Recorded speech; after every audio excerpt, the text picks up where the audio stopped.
Assalamualaikum warahmatullahi wabarakatuh. Alhamdulillahi wa kafa. Wassalatu wassalamu ala nabiyil mustafa wa ala alihi wa ashabihi nujaba amma ba'd. Ikhwani a'izai rahimakumullahu jami'an. Kembali kita duduk di sini tentunya dan pastinya untuk mempelajari mendalami firman Allah Subhanahu wa taala, mempelajari tuntunan Nabi kita Muhammad sallallahu alaihi wasallam. Dan seperti biasa kita masih membaca kitab Riyadhus Shalihin karya Al-Imam Yahya bin Sharaf atau yang dikenal dengan Al-Imam An-Nawawi rahimahullahu taala, dan kita masih berada di bab amrun wulatal amri birrifqi birra'iyati wa nasihatuhum atau wa nasihatihim. Bab anjuran atau perintah kepada para penguasa untuk berlemah lembut dengan rakyat mereka dan juga menasihati mereka. Kita sekarang masuk ke hadis 656. Tafadhal. Iqra. Bismillahirrahmanirrahim. Qala al-musannif hafizahullahu ta'ala. الحديث رقم 656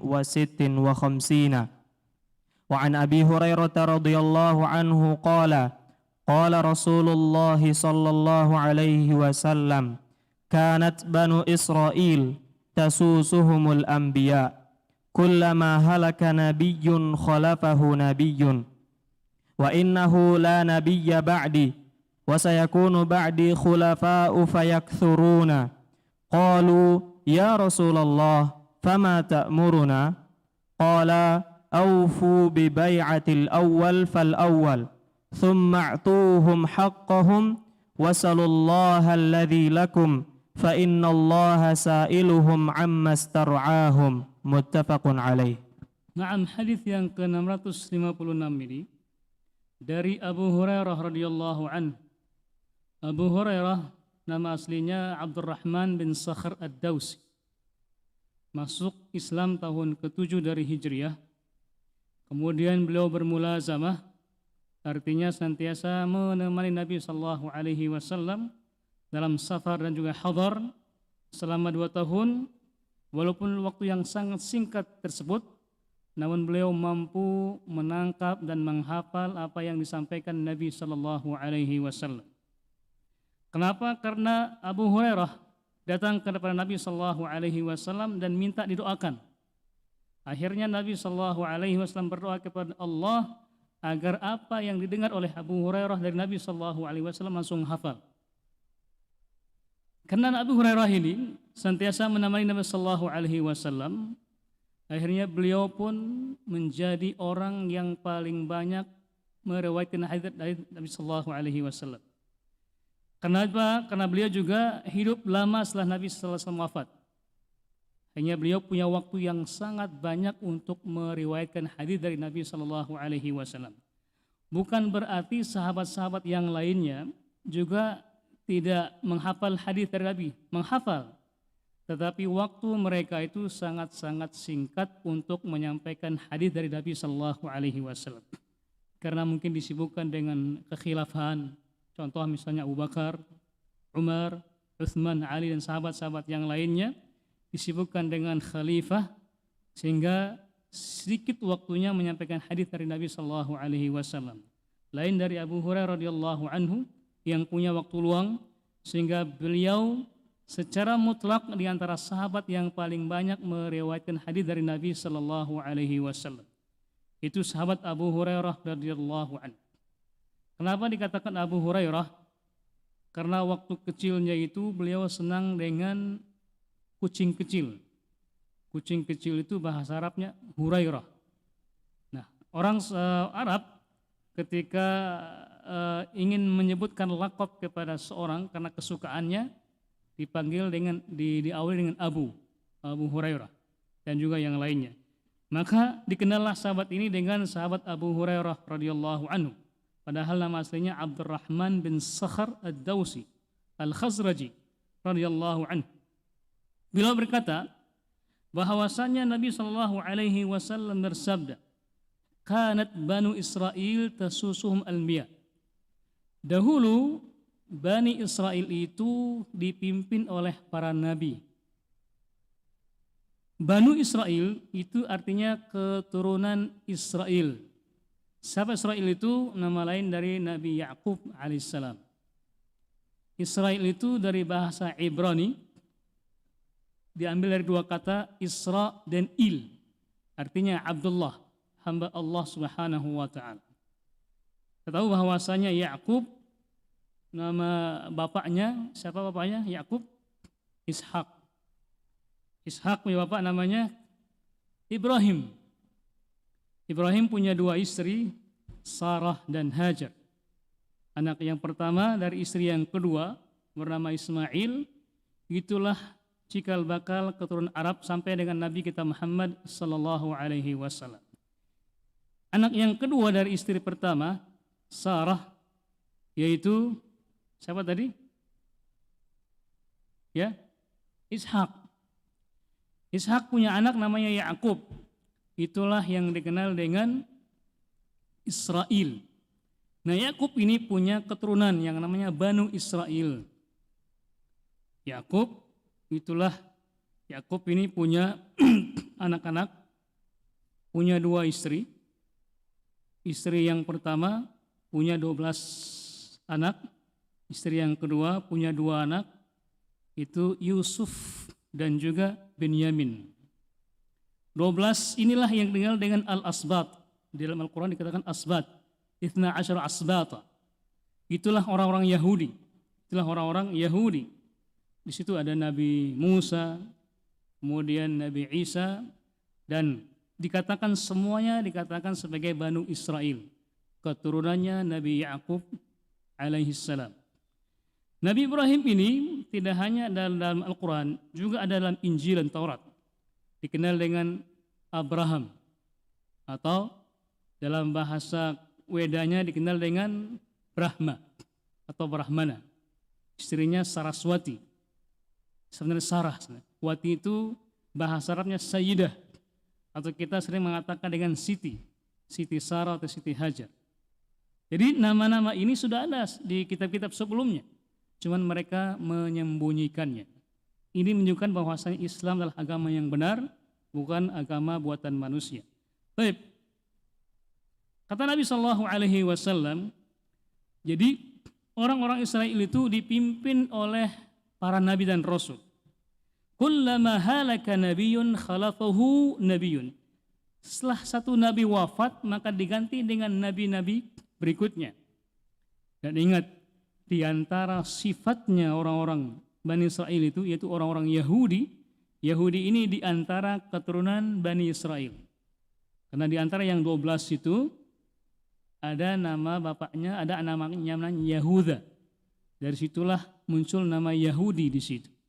Keturunan orang Yahudi sampai sekarang di antara sifat mereka itu apa? Mereka orang Yahudi ini senantiasa membunuh nabi mereka. Mereka ingin agar nabi dari kalangan mereka, namun ketika ada nabi dari kalangan mereka justru mereka membunuhnya. Allah menceritakan demikian. Wa yaqtulunal anbiya. Di antara sifat-sifat orang-orang Yahudi ini senantiasa membunuh nabi mereka. Di antara Nabi Isa alaihissalam, saya membunuh mereka. Walakin wa ma qataluhu ma salabuh walakin subbiha lahum. Akan tetapi orang-orang Yahudi ini tidak membunuh mereka dan tidak juga menyalib mereka, akan tetapi diserupakan kepada mereka. Artinya Allah mengangkat Nabi Isa dan nanti pada saatnya akan turunkan ke muka bumi ini. Nah, orang-orang Yahudi ini berbangga agar keturunan mereka itu dari Nabi semuanya. Makanya ketika datang Nabi Muhammad sallallahu alaihi wasallam, mereka sangat benci, hasad, iri dengan Nabi Muhammad sallallahu alaihi wasallam. Kenapa? Karena Nabi Muhammad bukan dari bangsa Israel, bukan dari keturunan Yahudi, sehingga mereka menebarkan kebencian, hasad kepada Nabi sallallahu alaihi wasallam dan setiap yang ada kaitannya dengan Nabi Muhammad SAW, mereka pasti membencinya. Bahasanya, karena bahasa Arab. Bangsanya, karena bangsa Arab. Agamanya. Kemudian semua orang-orang yang ikut-ikut atau bukan mengikuti Nabi Muhammad SAW, mereka benci. Mereka menebar kebencian. Dan sampai sekarang, mereka senantiasa benci kepada Nabi kita Muhammad SAW. Dan buktinya apa? Allah juga berfirman, walan tarda ankal yahudu walan nasara hatta tattabi'a millatahum. Wahai Muhammad, sesungguhnya orang-orang Yahudi dan juga orang-orang Nasara tidak akan pernah rela kepadamu sampai kamu ikuti agama mereka. Jadi sejak Nabi diutus ke muka bumi ini, orang-orang Yahudi sudah benci kepada Nabi kita Muhammad SAW. Dan setiap yang ada kaitannya dengan Nabi Muhammad, mereka menebar kebencian dari bahasanya. Mengatakan bahwasanya bahasa Arab itu ciri-ciri teroris. Orang-orang yang suka pelajari bahasa Arab ciri-ciri teroris. Orang yang suka menghafal Al-Quran ciri-ciri teroris.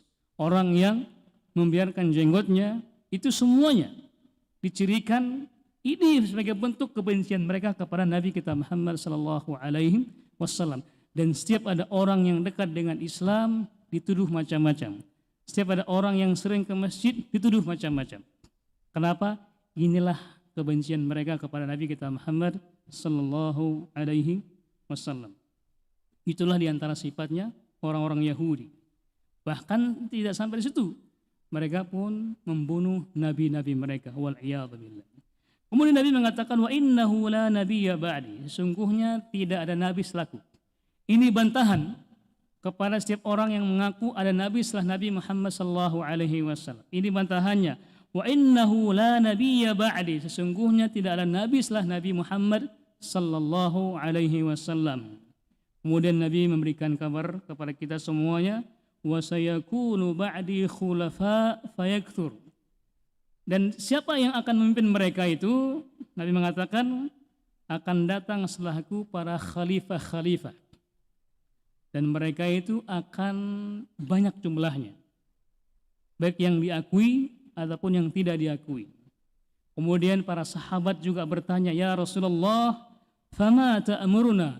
Kalau sudah kondisinya demikian, banyak yang mengaku sebagai khalifah-khalifah, banyak yang mengaku sebagai pemimpin-pemimpin, banyak yang mengaku sebagai amir-amir, ada yang mengaku negara di atas negara, ada yang mendirikan negara dalam negara, ada yang menjadi khalifah, ada yang mengaku pemimpin umat di dalam negara itu sendiri. Apa kata Nabi SAW kepada para sahabat yang ketika katanya, fama ada ta'muruna? Apa yang kita laksanakan Nabi kalau kita mengalami kondisi seperti itu? Kondisi di mana banyak orang mengaku sebagai pemimpin. Kata Nabi SAW, aufu bi bai'atil awwal fal awwal. Maka tunaikanlah baiat yang sah, yang pertama, bukan yang abal-abal. Bukan yang abal-abal. Artinya apa? Taatlah kepada pemimpin yang sah. Taatlah kepada pemimpin yang sudah disahkan oleh konstitusi ataupun apapun namanya, bukan pemimpin yang diangkat oleh mereka sendiri. Fal awwal. Kemudian thumma tuhum haqqahum, maka berikanlah hak mereka. Apa hak mereka itu? Kewajiban rakyat wajib mentaati mereka.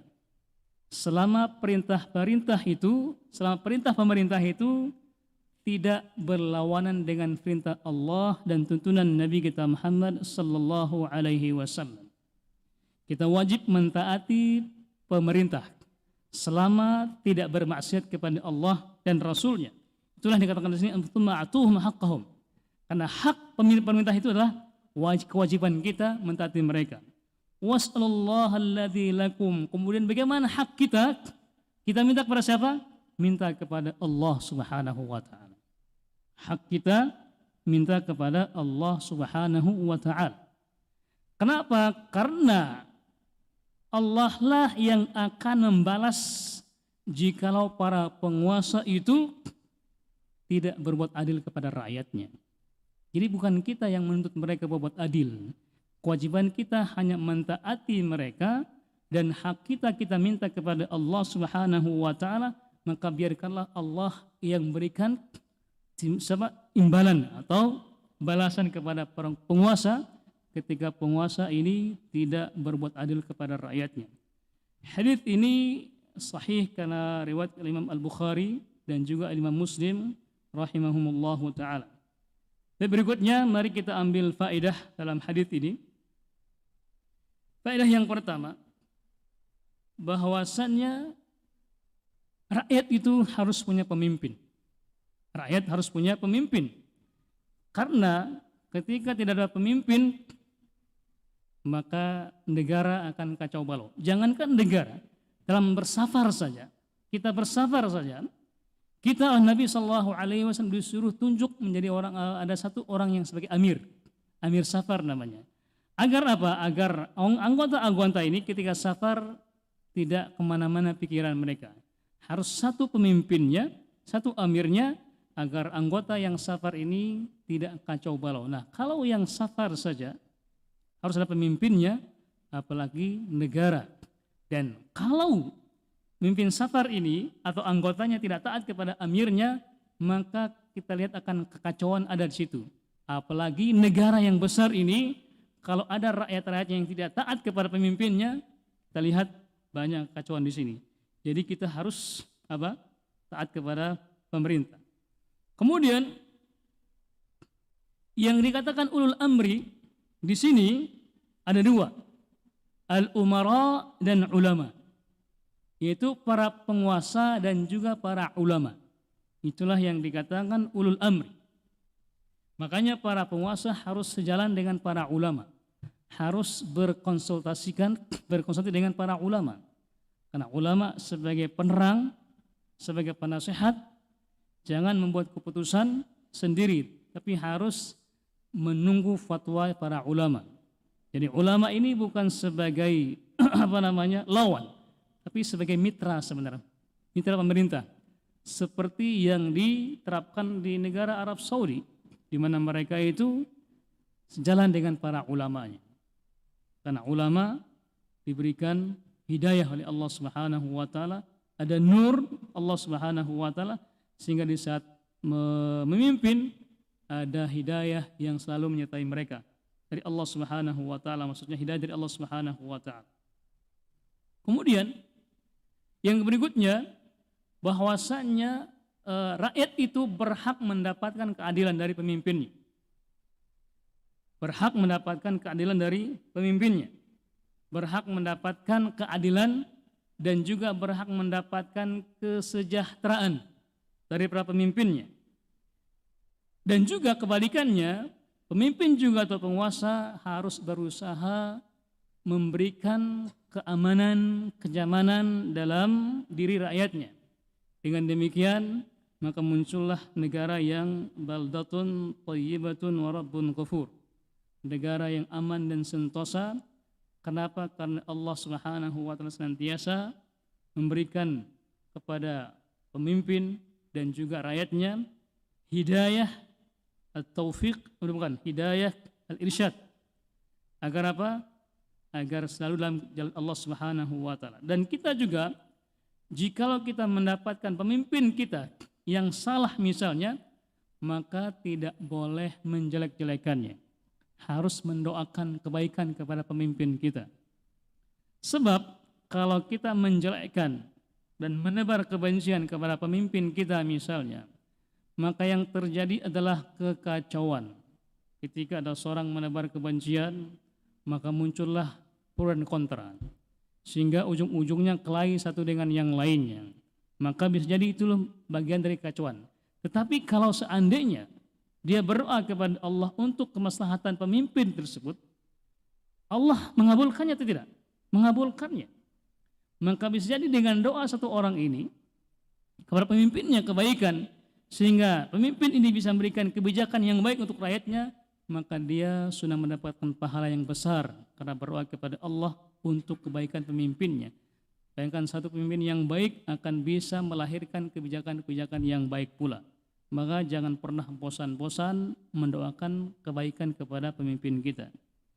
Kemudian yang berikutnya, kita harus mendahulukan perkara agama sebelum perkara dunia.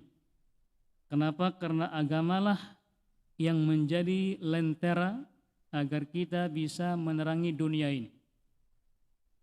Dan agama adalah merupakan sebagai sarana untuk mendapatkan kebahagiaan di dunia ini.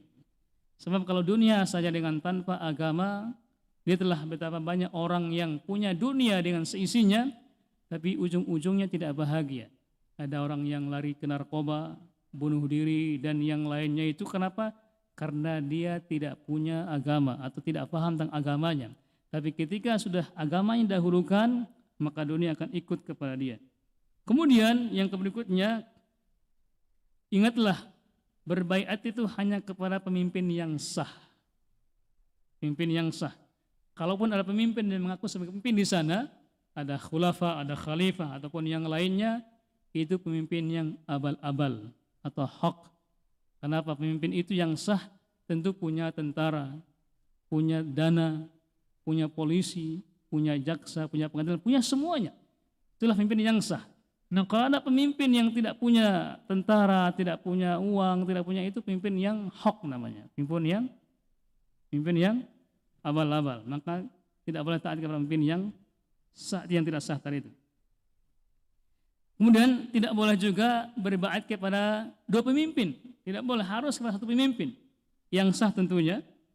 Tidak boleh berbaiat kepada kedua pemimpin. Kemudian yang berikutnya adalah, masih ada waktu ya? Masih. Bahwasannya pemimpin itu punya tanggung jawab yang begitu besar kepada rakyatnya. Maka sudah seharusnya para penguasa itu senantiasa meminta petunjuk kepada Allah Subhanahu wa taala kepada atas apa yang dia pimpin. Kenapa? Karena bukan masyarakat atau rakyat yang minta kepada dia, tapi Allah yang akan memintakan kepada dia tentang tanggung jawabannya di hadapan Allah Subhanahu wa taala.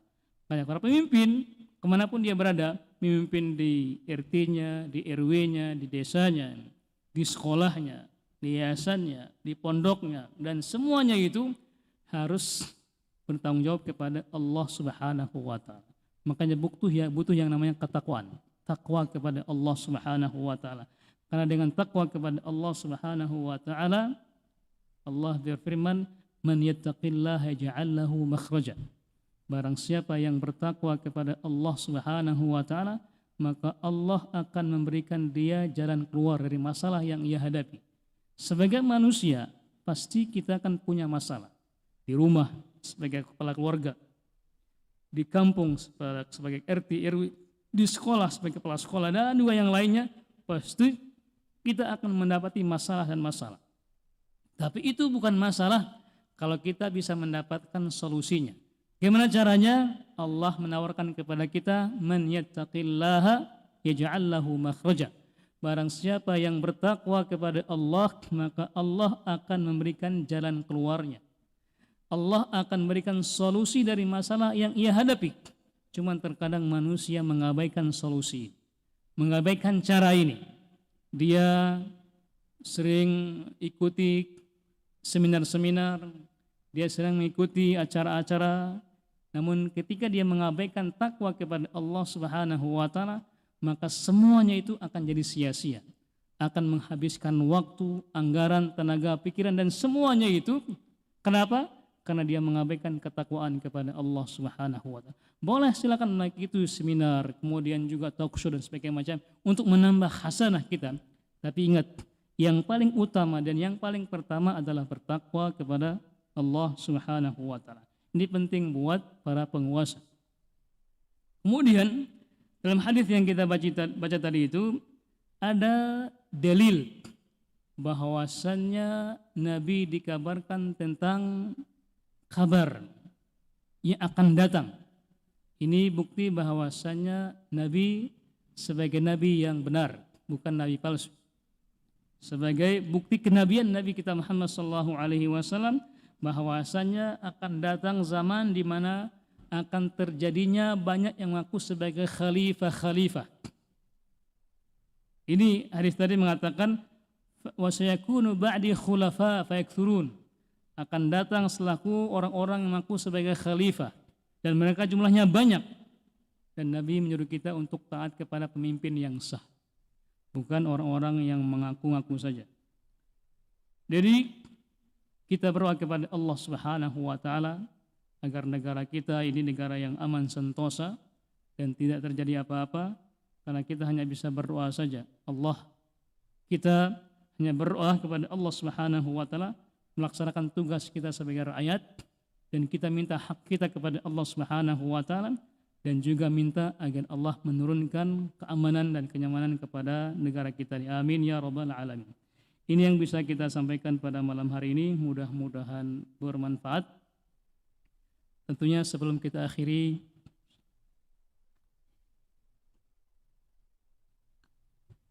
mungkin ada yang perlu disampaikan, ditanyakan, atau kita diskusikan. Ini sudah ada yang masuk. Silakan Pak.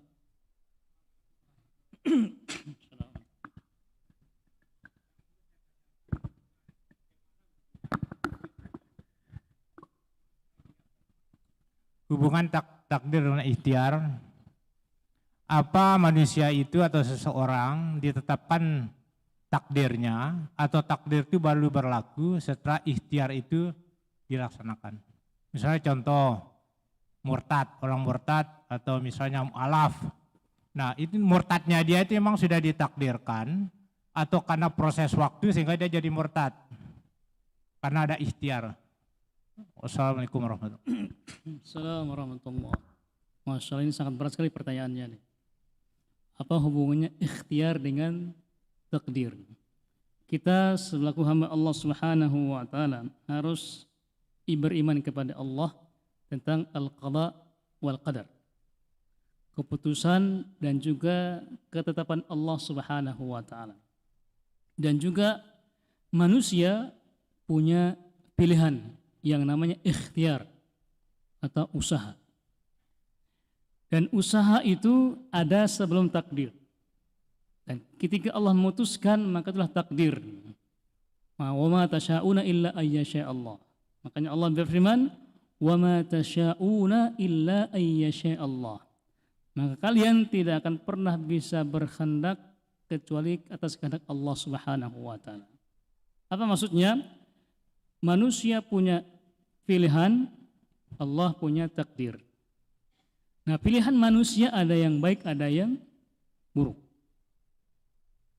Manusia yang baik, ada yang baik, ada yang buruk.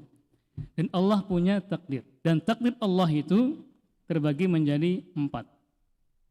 Ada yang namanya takdir azali. Takdir yang sudah lama, itu Allah tuliskan di Lauhul Mahfuz.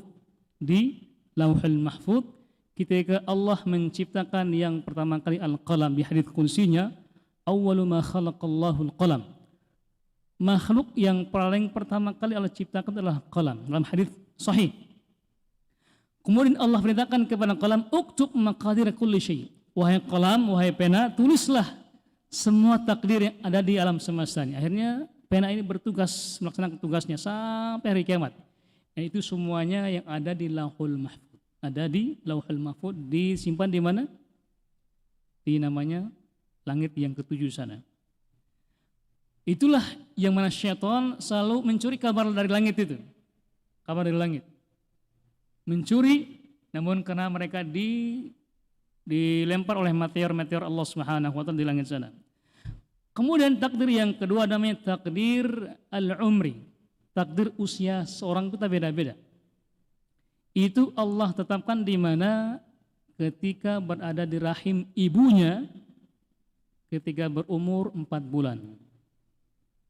Ditetapkan 4 hal di situ, kalian tahu? Amalnya, rizkinya, ajalnya, dan nasib baik dan buruknya. Ah, itu ada di namanya takdir umri. Takdir ketika dia ditiupkan ruhnya dalam rahim ibunya, di hadisnya hadis sahih. Sahih. 4 hal. Kemudian ada lagi takdir am. Takdir am atau takdir hauli. Takdir setahun. itulah yang Allah takdirkan di malam Lailatul Qadar. Inna anzalnahu fi Lailatul Qadar.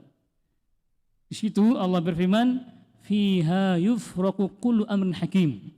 Pada malam itu Allah takdirkan segala keputusan dengan bijaksana. Makanya kita disuruh hadir mencari malam Lailatul Qadar agar kita bisa mendapatkan takdir yang baik setiap malam itu.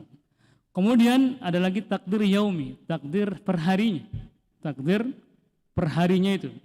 Itulah Allah takdirkan di sepertiga malam ketika kita dianjurkan melaksanakan sholat tahajud. Kita berdoa kepada Allah agar kita diberikan takdir yang baik pada hari-hari itu.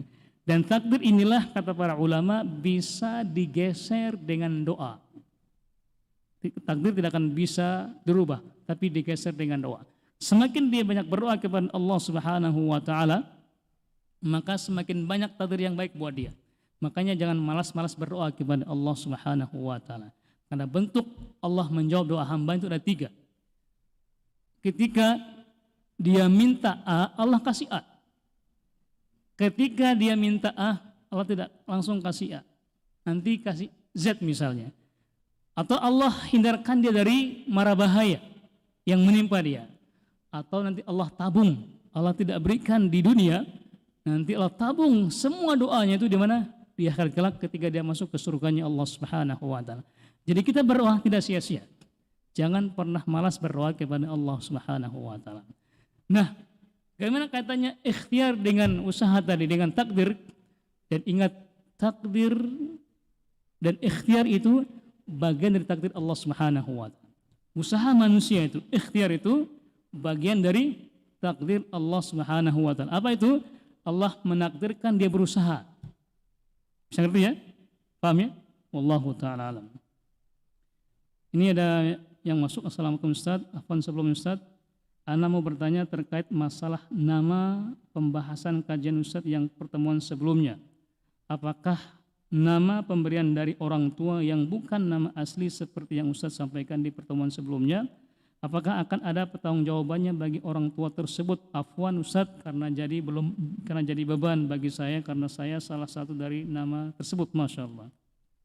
Syukran jazakallah khairan. Ya, nama-nama yang diberikan oleh Allah oleh orang tua kita ada 2 sebab. Mungkin karena tidak tahu.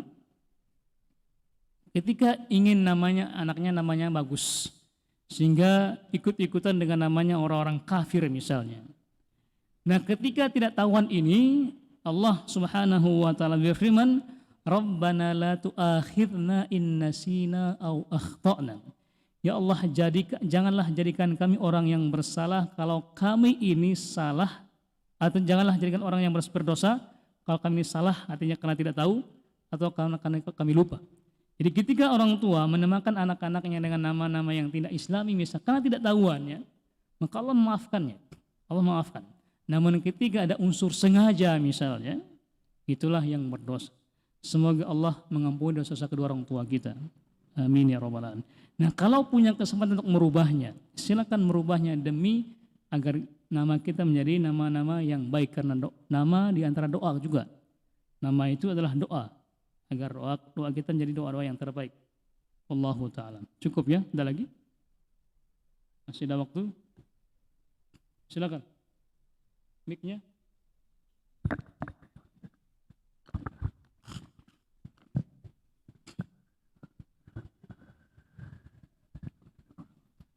Assalamualaikum warahmatullahi wabarakatuh. Mengenai aturan tadi Pak Ustadz, yang kita ikuti adalah aturan dari Allah dan Rasulnya. Seandainya menyimpang, kita tidak boleh mengikuti. Bagaimana sikap kita terhadap aturan yang ada di negara kita hari ini dengan KUHP yang banyak menyimpang dari aturan Allah dan Rasulnya? Bagaimana sikap kita sebagai orang Muslim menanggapi hal ini? Terima kasih. Assalamualaikum warahmatullahi wabarakatuh. Waalaikumsalam. Masya Allah, ini berat kali pertanyaannya. Bagaimana sikap kita sebagai rakyat terhadap aturan pemerintah yang menyimpang atau mungkin yang tidak benar? Dalam hal ini Nabi SAW sudah memberikan wanti-wanti kepada kita. dalam Sahih Muslim, dalam kitab Al-Imarah, Nabi sallallahu alaihi wasallam bersabda, ini juga bentuk dari kenabian Nabi sallallahu alaihi wasallam. Apa kata Nabi?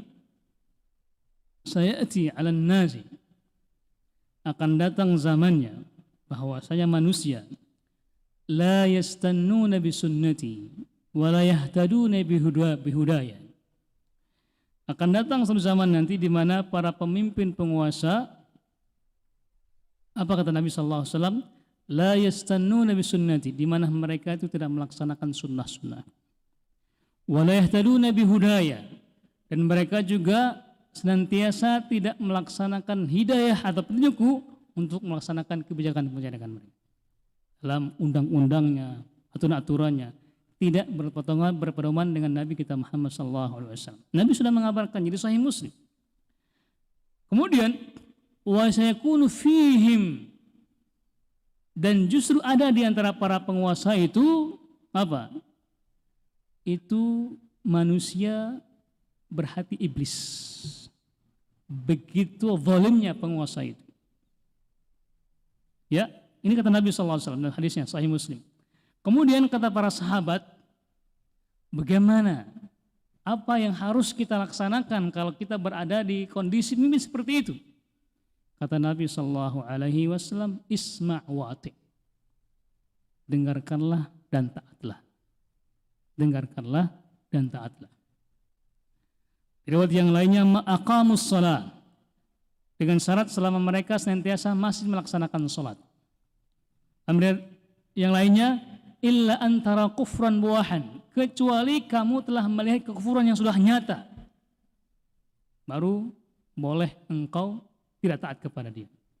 Selama masih kita melihat dia salat, melaksanakan ibadah kepada Allah Subhanahu wa taala, kewajiban kita dua saja, isma' wa ati', dengarkanlah dan taat. Terus bagaimana kalau pemerintahnya tidak, aturannya itu, undang-undangnya berlawanan dengan tuntunan Nabi kita Muhammad sallallahu alaihi wasallam? Kata Nabi sallallahu alaihi wasallam, la ta'ata li makhluqin fi ma'siyatil khaliq. Tidak ada ketaatan kepada makhluk siapapun orangnya kalau perintahnya itu berlawanan atau bermaksiat kepada Allah Subhanahu wa taala. Maka di sini ada dua kondisi. Kalau perintahnya sesuai, maka kita mengatakan isma' wa ati', dengar dan taat. Kalau tidak sesuai, cukup tidak mentaatinya saja.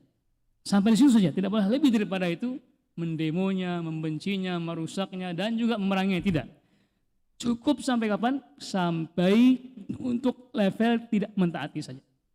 Itulah posisi kita kepada para penguasa sesuai dengan anjuran Nabi kita Muhammad sallallahu alaihi wasallam.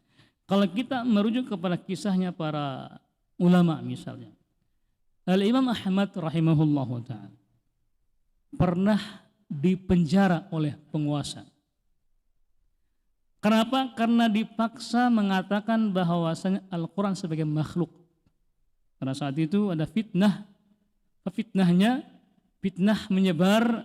Fitnahnya itu syubhat bahwasanya Al-Quran sebagai makhluk.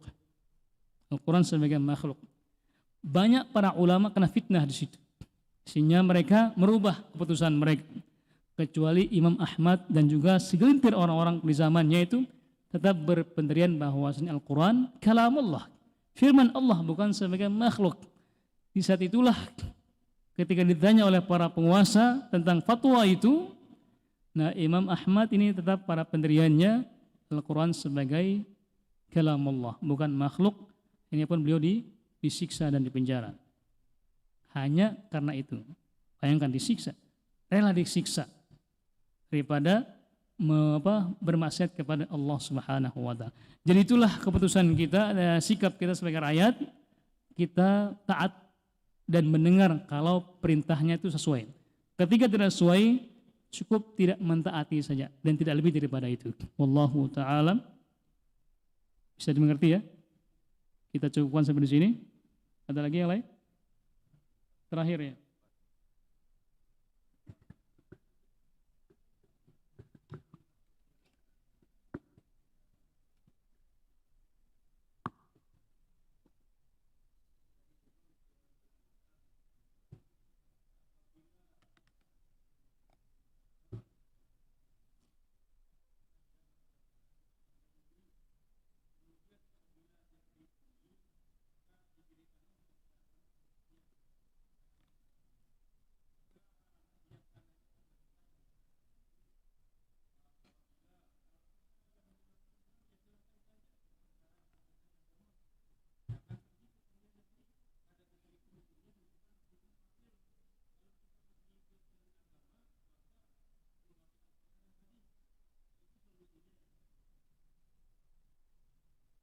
Ya, barakallahu fiik, ini tambahan dari beliau bahwasanya di negara kita ini ada pengadilan agama dan juga pengadilan yang lain. Agama itu sekarang hanya mengurusi masalah warisan, kemudian juga cerai, dan yang ada kaitan dengan agama. Apapun yang lainnya maka diserahkan kepada pengadilan negeri. Dan itu juga kalau kita lihat, selama tidak menyimpang dari Al-Quranul Karim, maka kita harus mentaati dan menjalaninya. Itu saja sikap kita sebagai muslim tadi. Saya katakan dan saya ulangi, kalau sesuai dengan perintah Allah dan Rasulnya, taatlah. Kalau tidak, bermaksiat, cukup tidak sampai mentaatinya dan jangan lebih daripada itu. Itu ya, Allahu ta'ala alam. Kita akhiri dengan doa majelis. Subhanakallah bihamdika, asyhadu an la ilaha illa anta, wa astaghfiruka wa atubu ilaik. Wassalamualaikum warahmatullahi wabarakatuh.